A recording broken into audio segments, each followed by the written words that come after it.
Hello, and welcome to this episode of the Survivor's Guide to Thriving podcast. I'm Amanda Solman, and along with Mark Jewell, your host for this show and the creator of the Surviving to Thriving movement. Each week, we'll dive into the mindsets that keep us in survival mode and learn how to get on the path to a truly thriving life. If you're looking for a wake-up call and want some valuable tools to get there, you have come to the right place.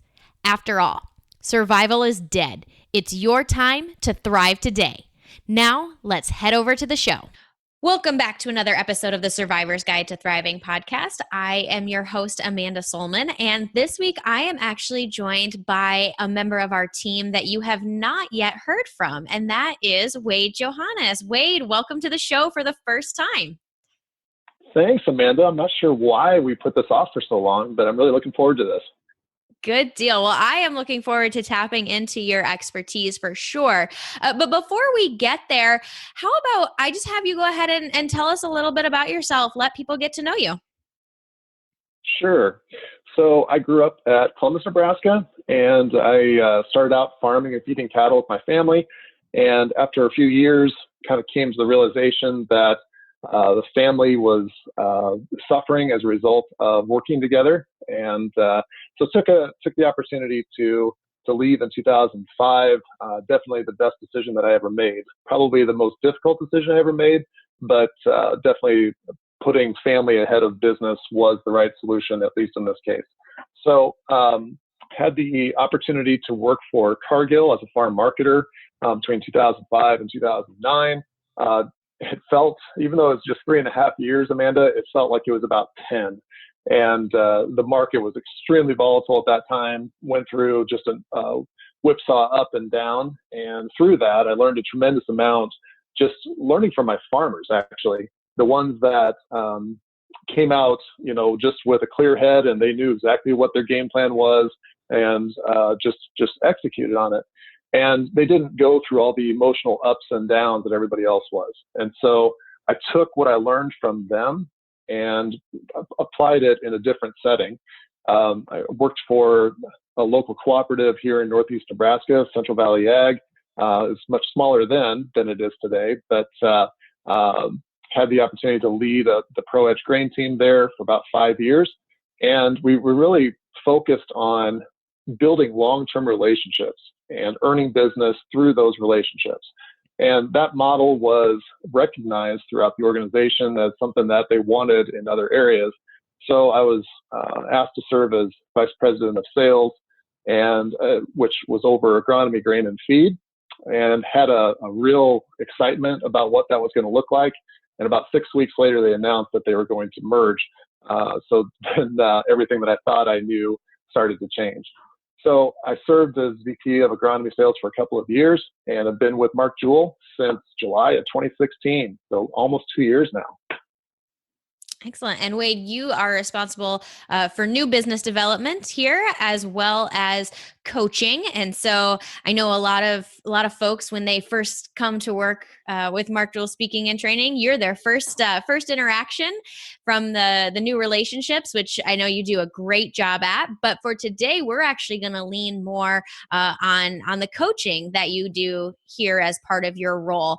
And so for those of you who aren't as familiar with our team, we coach all sorts of folks, right? Early career, mid-career, executive level, people in their personal lives, right? We kind of cover the gamut.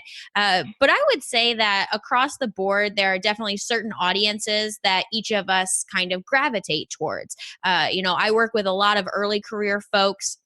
And Wade, I know the audience that you gravitate towards with a lot of folks that you work with are those in more senior levels, right? So, they might be vice presidents or division directors, maybe even C-suite in those, CEO, COO, CMO, anything that starts with a C, right? Type roles. And so that's where I wanted to pick your brain today. I actually just had a podcast last week with Christina and John where we were talking about what it's like to be a young manager, somebody who is maybe in their 20s and is getting the opportunity to lead a team for the first time.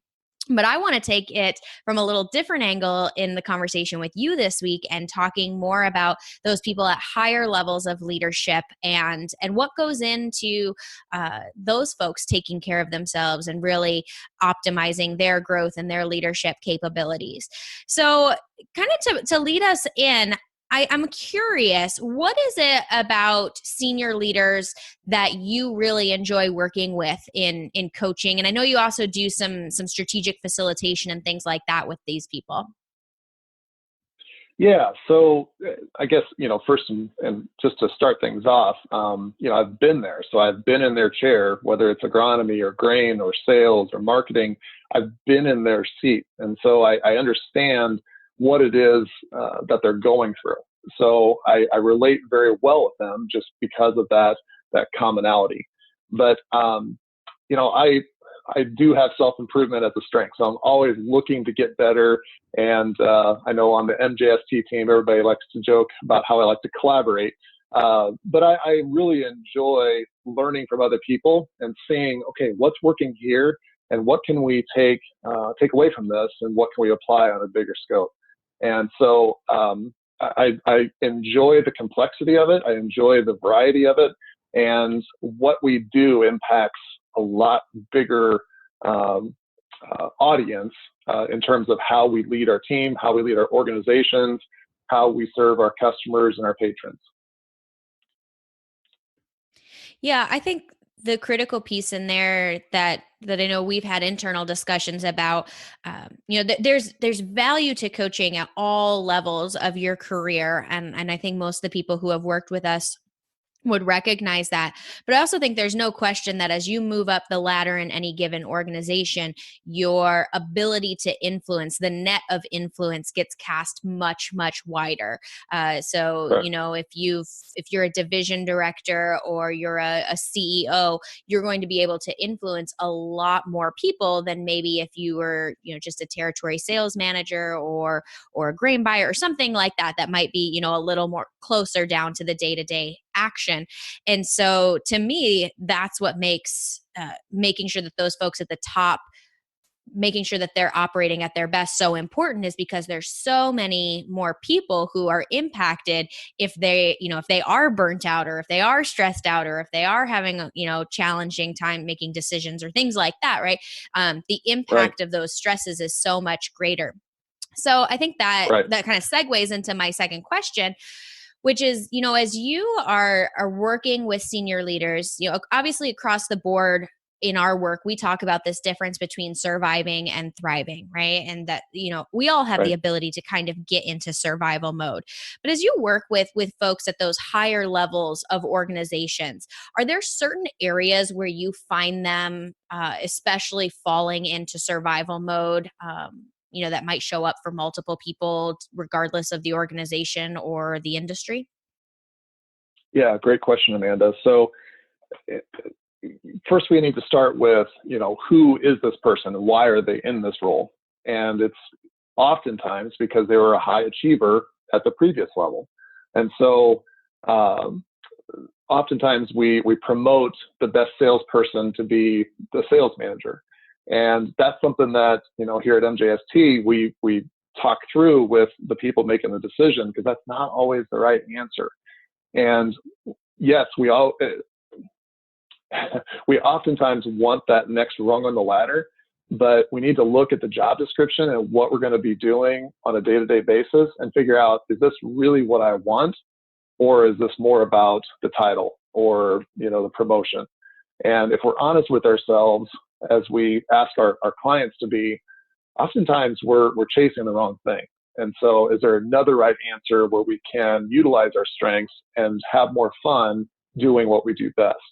So I start with that. And we oftentimes, like I said, promote the person who's the highest performer, which often leads into managing instead of leading. So somebody becomes so focused on the task and getting stuff done that they're not focused on things like developing the team around them and looking out into the future, because if something starts to fall in around in the team around them, they know the job so well, they jump in and they save it. And as leaders, we have to be comfortable letting our team fail from time to time. Now we have to understand the situation and think through, okay, is this something that we can learn from, or is this too critical? Of course, but becoming a leader is a different set of responsibilities than it is to be a manager. So a couple of other things on this subject, but just becoming too focused on the P&L, making decisions that are going to get us to a number instead of doing the right things for the right reasons for the right long-term outcome. Another thing, and I know this is one of your favorites, Amanda, but improper communication, making assumptions as to what somebody knows or what they should understand. That's part of checking back in and asking questions. So people don't always believe what they hear us say, but they always believe what they hear themselves say. So when we ask questions instead of telling them, we can oftentimes get to a different end result. A couple of statements that I think kind of open up a dialogue, a two-way dialogue, instead of being told this is what I'm supposed to do. But as a leader, help me understand, how are you feeling about this upcoming project? Where are you at on this? Is there anything that you need help with? It takes more time, but you can develop your team a lot better by looking at the long-term outcome instead of just getting this nearby task done. So looking at it in terms of long-term versus short-term, it's not easy, but being very intentional about making sure that takes place. Those are a few things. And, I think the last thing that people in the senior leadership level fall short on, they're so focused on what has to get done, they lose sight of what really matters to them. So they give up on taking care of themselves, and they just, grab the burger and fries at lunch instead of, the salad, or preparing their lunch the night before, or I'll eat later. And when we do that, we can only do that for so long before it catches up with us.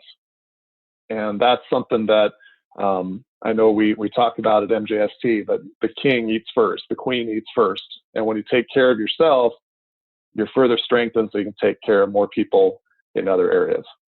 So those are the things that come to mind, and some things that, especially at the senior level, where we fall short. Yeah, thank you. Thank you for sharing those. I think those are all, it's interesting because some of those are things that people at multiple levels of their career deal with, right? To some extent, there's always a need to take care of yourself. There's always a need to communicate clearly. But some of those really are pressures that are on those folks at the top of the organization. So, being driven by the P&L, being driven by the numbers, really kind of having to feel as though you need to control that thing, which makes you lose sight of really leading people. I'm curious, are there other Right. pressures that you think are more unique to folks at the top than maybe some of the early career or mid-level management that we coach? Yeah, great question. So I know, like at the senior leadership level, there's pressure to perform, by your supervisor, your leader, if that's the GM, CEO, whoever that is. Then you've got relationships that you need to build with your peers, other people on the senior leadership team. You obviously have people reporting to you. You have to develop them. And then because of the title and because of the area of responsibility, you're also getting pulled by your partners, by your vendors, into meetings that oftentimes it's not necessary for you to be there. And so recognizing what's necessary and what's a nice to have, and training the people around you that these are the expectations that I have on when you want to CC me into this meeting and when you want to make it mandatory that I'm there. And I think prioritizing your time is 90% of the battle at that level. Yeah, and I bring this up because I think everyone has pressures at any level of job, right? There's always expectations, there's always goals. but I think that's one of the things that we can do is we only, sort of see our silo of expectations and goals and pressures, and we lose sight of what other people are expected to do. And just in my experience, I think that can especially happen at lower levels of the organization or with early career folks is, it's off, my boss doesn't have time for me, or, my boss doesn't give me the feedback that I want. And something that I always try and reiterate is kind of tying back to the earlier comment, right? Like the higher up in the organization that you go, the broader the swath of influence you have, but also the broader the swath of Yeah. demands on your time. You just, because you influence so many more people, you also have so many more people who are asking for your time and attention. And to some extent, the stakes can be higher too, right? So there is a greater desire to pick and choose where that time goes, or not pick and choose where that time goes, because the stakes are higher, right? If an organization isn't doing well, Right. especially in Right. the long run, who's going to take the fall for it? The guy at the top, usually, right? I think we see turnover at Yeah. the CEO or GM level probably more often than a lot of positions, because they're responsible. And so I think it's good for people in other levels of the organization to recognize, the pressures that the people who are not in their shoes go through. So just kind of that, I think that empathy can go a long way Yeah. sometimes. Yeah. I think, well, I mean, to your point, Amanda, the decisions that they make, they can influence a greater area, but if it's the wrong decision, Mm-hmm. it also influences a bigger area. And so, when you are a division head, whether it's, a VP or even a GM, um, oftentimes we take the success or failure of our organization and we take it personally. That becomes our identity. And that's something that in coaching, we work towards to help people understand that, okay, just because you're the VP of agronomy, that's not who you are. That's what you do. That's not who you are. And when you get that separation, all of a sudden the decision making process and the stresses that we internalize start to change and dissipate. Mm-hmm. So, as you are working with some of your more senior leader clients, and I know you've done some things where you've worked with entire leadership teams as well as coaching or guiding individual leaders within an organization, are there certain concepts or certain topics that you maybe dig into that people really resonate with that you would want to share with folks listening? Yeah. So making sure that we are leading the right way, and the right way is your right way.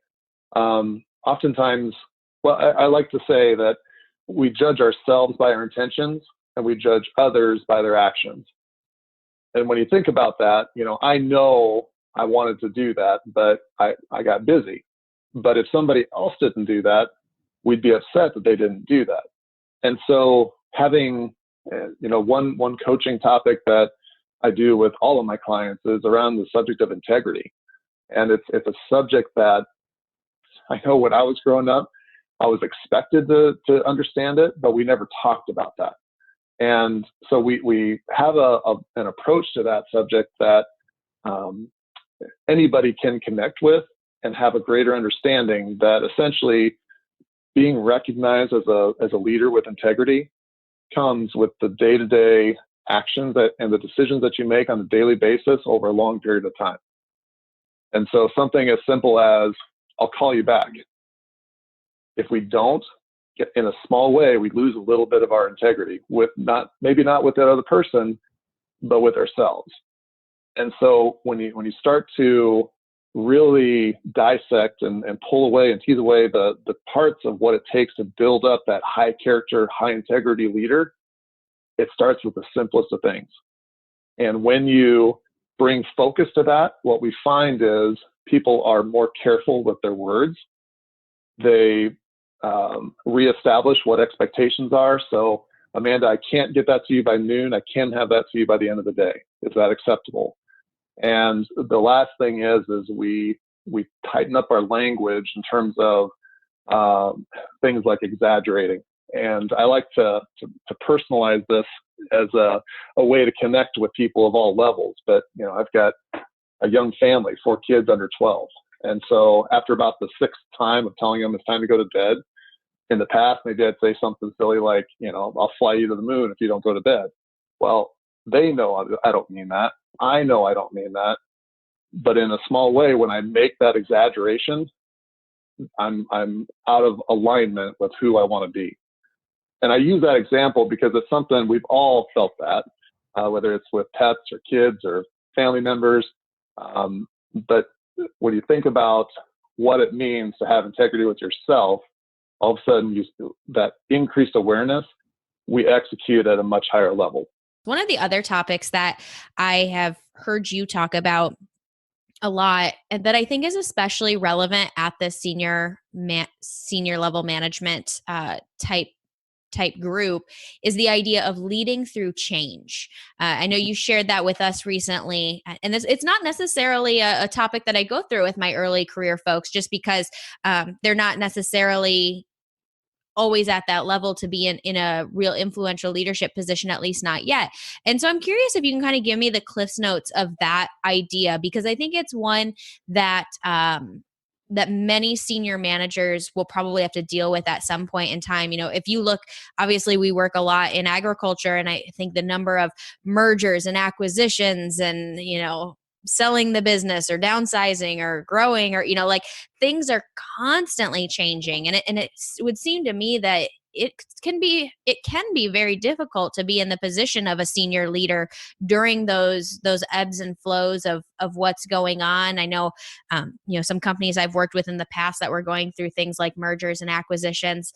They're literally not allowed to tell the company certain things until everything's Right. finalized, which can be incredibly frustrating as an employee. But I mean, it's got to be stressful on you as a leader as well to not always be able to be as transparent as you'd like. So what does that concept entail when you teach it to some of your clients? Yeah, so great question, Amanda. So on this subject, we just need to recognize that when there is a change, let's just say that there's a change in process, okay? We've been doing this old process for X number of years, and we were getting this result.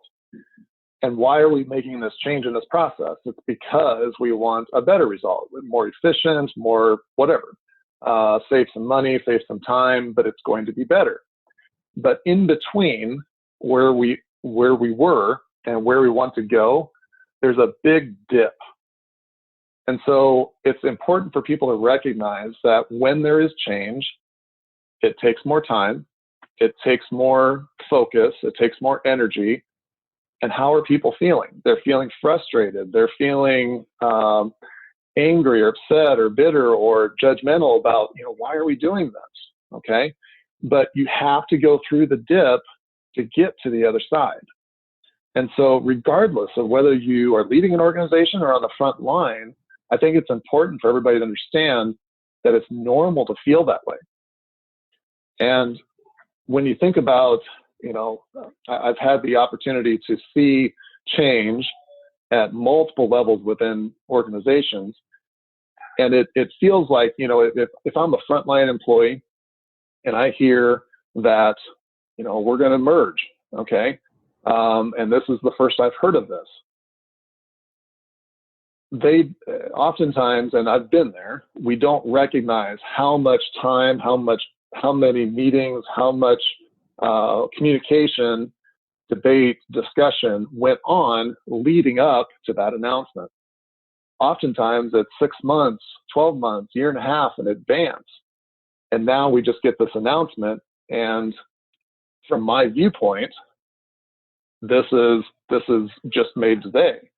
But we don't understand all the back work that happened leading up to that decision and that announcement.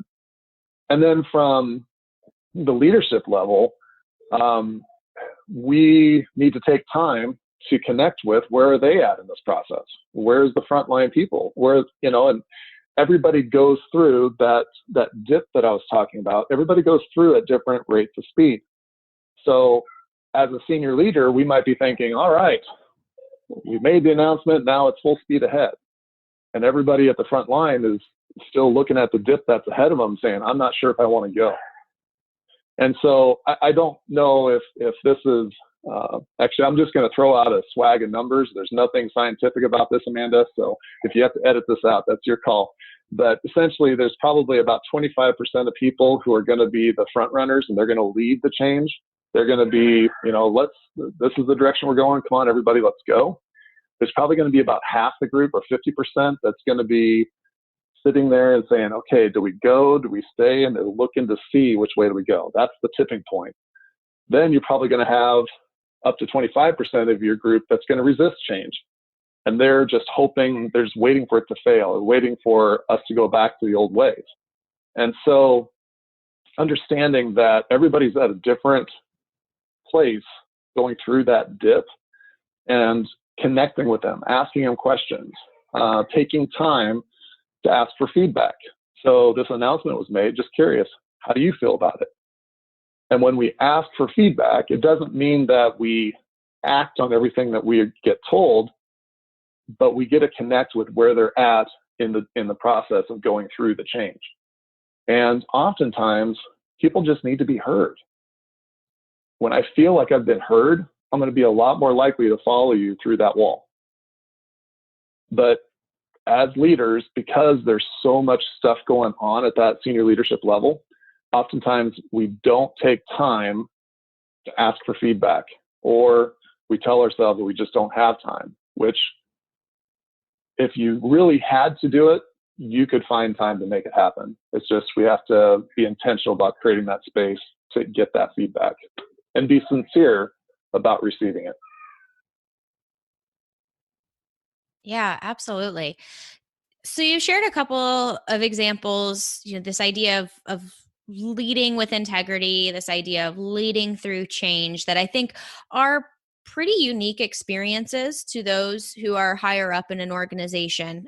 Maybe people kind of at different levels experience them in different ways, but to me, those are definitely experiences that I think any organizational leader will go through.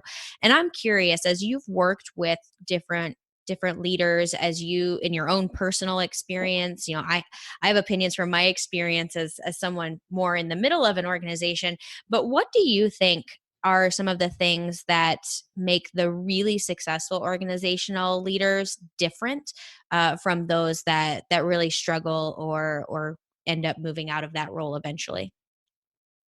So the best leaders are the ones that connect with the individual people in their team and respect where they're at in their own path, and taking time to get to know them as an individual. And that can look a number of different ways. But when we take time to get to know and connect with people on a one-on-one basis, the old saying that people don't care how much you know until they know how much you care. As cheesy as that sounds, that is really legit. That is great advice. And so, yes, it does take time, and it's not easy. But when you do that, you're going to be a lot more effective in leading the organization in the direction that you need to go. So, seeing people as individual people, everybody's at a different path, on a different path, and a different place in their path. But taking time to ask how they're doing, connecting with them as people, that's what it takes to lead an effective organization. Yeah, absolutely. I think that's great. And I think it's something that any leader can really take into consideration. A few episodes ago, I did a podcast interview with one of our other coaches, John Anderson, Yeah. on the idea of leadership and self deception, which is ultimately based on a book. But if you want to learn more about that idea of treating people as individuals who are all on their own journey, and how that relates to leadership, definitely jump back and check out that episode, because I think John does a nice job of diving into that concept. So I want to kind of keep us moving here, and the next question is really specific to coaching itself. So, like I said, we coach all sorts of people at all different levels. But I actually think, you get outside of agriculture, and the type of coaching that most people are familiar with is the idea of executive coaching. Right. So it's not necessarily a super new idea outside of the space of ag, but maybe in this industry where maybe not everybody. I think coaching is very new for a lot of people in general. What do you think are some of the biggest benefits of having a coach, specifically at that more senior level?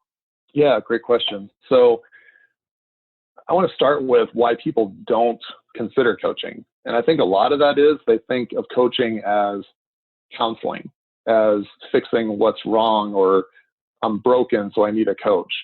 Well, when you think about the greatest athletes in the history of the world, they had coaches. Olympic athletes, they have a coach. Do you think Michael Jordan had a coach because he didn't know basketball? He had a coach because a coach helps you become better. And he can see what your potential is, not just where you're at presently. And so I love this Matthew Kelly quote, no one achieves excellence without coaching. So being comfortable that coaching is an asset, it's something to be embraced, not I'm being punished or I need to be fixed. Okay. The other thing is, we talk about the value of coaching as being perspective, feedback, and accountability. And when you're at that senior level, it's real easy to feel like you're on an island. Like, everybody has their own problems. Nobody has time to help me with mine, or to help me work through whatever the situation is.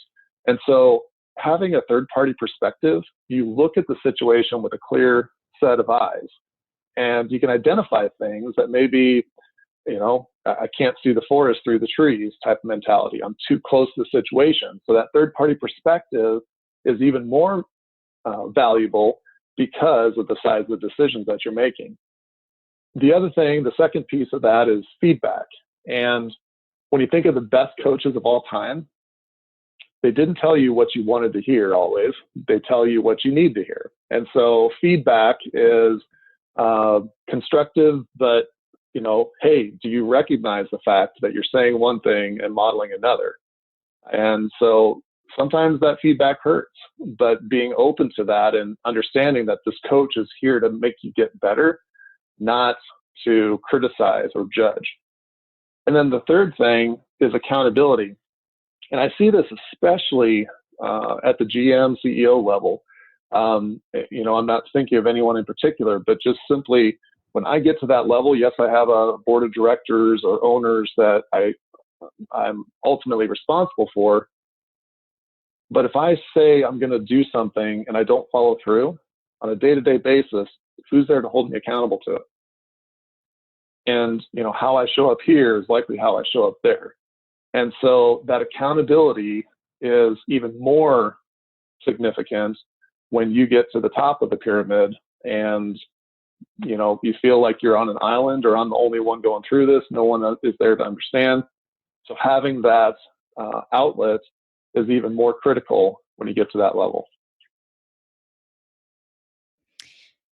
Yeah, for sure. And I think too, this is something that we've sort of tapped into, this idea that as you go higher up the chain, right, the pool gets smaller and smaller. So if you look across the country, right, there's tons of salespeople, right? There's tons of frontline people. There's tons of account executives, tons of grain buyers, right? Like those people who are kind of at the ground level in the trenches every day. There's lots of them. So if you wanted to really go out and build a network with people who are in a similar role to you, chances are you can find somebody in probably fairly close proximity, right? Who's Right. going through Right. something similar to what you are. Even in your organization, right? Like chances are you're not even the only one of those people in your organization. So you can create a cohort. But like if you're the CEO, you are the only one in your organization who knows what it's like to fill that seat. And even Yeah. as you look across the country, right, there's just not as many people who are filling that role at the top of any given organizational pyramid. And so one, I think having a coach who can bring in that perspective is really helpful. But I know that's something we've focused on here at MJST as well, is how do we connect some of those people, because we are involved in multiple businesses, and not that we're, ponying up competitors per se, but like to help people create that network of people who are experiencing similar things to them. We're going into our second year now of our Executive Leader Summit, which brings together folks in that position to help them kind of build a network of people who, beyond their coach, they can go to say, what did you do in a similar situation, or what advice would Right. you have for me? Because it Right. is hard to feel like you're on an island, and that you don't always know what you're doing or whatever. Yeah. So when you go back to the origin of the mastermind group, it was the business leaders in the early 20th century. So, the Andrew Carnegies and the Henry Fords, the Thomas Edisons, who got together periodically and just said, okay, so here's what I'm dealing with. Has anyone experienced this before? And when you network with that with that group of people, you don't have to find every pothole in the road yourself. You can learn from others' past experience and get a different perspective and consider their feedback. Absolutely. And I think that's actually a really good segue into the next question I was going to ask. So, Wade, I know you are a lover of all things information, whether that is books or podcasts or articles, blog posts. I've never met someone who reads as much as you do, and I love that. But out of curiosity, as you look specifically at senior level managers, senior level leaders, what are some resources that are out there that you think are really helpful for them doing, exactly what you're talking about, just outside of a mastermind group, but learning from other people who have been through what they're going through? What kind of resources would you recommend to them? Well, and so part of this is, just how I'm naturally wired. I have that self-improvement strength. So I want to take in new information. I want to learn. But when you consider all the biographies that are available out there, I mean, it's just unbelievable what you can learn from other people who have gone through their own experience. And it's amazing to me how many times what I'm reading or what I'm listening to on audible.com, what I'm listening to applies with what I'm working on right here. And so when you start taking in different information, what I found in my own personal life is that I responded differently when the situation came up. And so, the old saying, junk in, junk out. Well, if you are taking in positive information, whether it's podcasts or books or motivational tapes or just talking and networking with positive, like-minded people, you're going to respond differently when stuff blows up at work or stuff blows up at home. And so, you're going to just handle that situation differently. And I experienced that firsthand. I haven't always been this way. And I haven't always taken time to read and to listen to good, positive information. But when I did, my career shifted, my life shifted, and there's no way I'm ever going back. There are a few books that I consider mandatory reading. And it starts with The Five Dysfunctions of a Team by Patrick Lencioni. I know one of our partner clients, they read that going into their senior leadership, going to an MJST live event, and it completely laid the groundwork for what they were going to do as a team. And that book is absolutely mandatory reading. Other things like Good to Great, which is, I think now 20 years old or close to that, 15 at least. That was what I had my team read when I was building them up and developing them. And when you start to take in that different information, conversations change. And it's amazing how many times that common understanding comes up in a conversation as part of the solution to how we're going to handle this. And so I think things like that. Also, I love biographies. I love learning about, Amanda rolls her eyes whenever I bring this one up, but Winston Churchill, he's got a fantastic biography. It's actually a trilogy. And get this, each one of those books is 1,100 freaking pages long. But when I was reading it, I could not put it down. And I learned so much from that and how he was making decisions and why he made decisions. that, that was some of the best time I've ever spent. I guarantee by the time I'm done, I'll have read that a second or a third time by the time it's done. So Yeah, absolutely. Those are really good ones. I'm actually going to add one more to your list, Wade, because I know that this one comes up for a lot of people, and especially the folks that you coach. And that is an article titled, "I'm Not a Lone Wolf," that was put out by Bleacher Report several years ago now. And we always have to caveat that you have to read the article regardless of who the article is about, depending on your sports fandom of choice.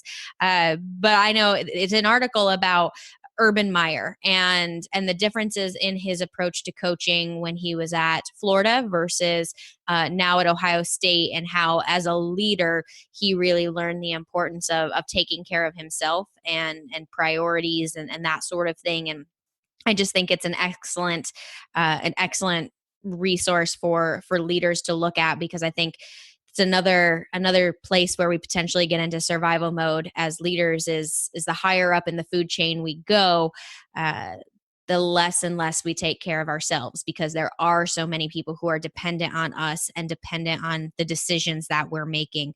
So Wade, if you don't mind, I'm going to add a link to that article, yeah, as well absolutely. as some of the resources you threw out. So as a Husker alum, trust me when I say that that was the last article I wanted to read, but something kept calling me back to it. And when I finally read it, it summarized everything that we do here at MJST.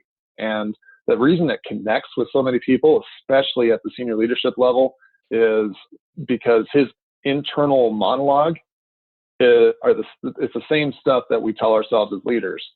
Come on, man, toughen up. I don't have time for this. I just need to work harder. And that's not always the solution. And so taking care of yourself, getting your own self right, empowers you to have a greater influence with the people around you. Absolutely. So we're bringing this one in here for a landing.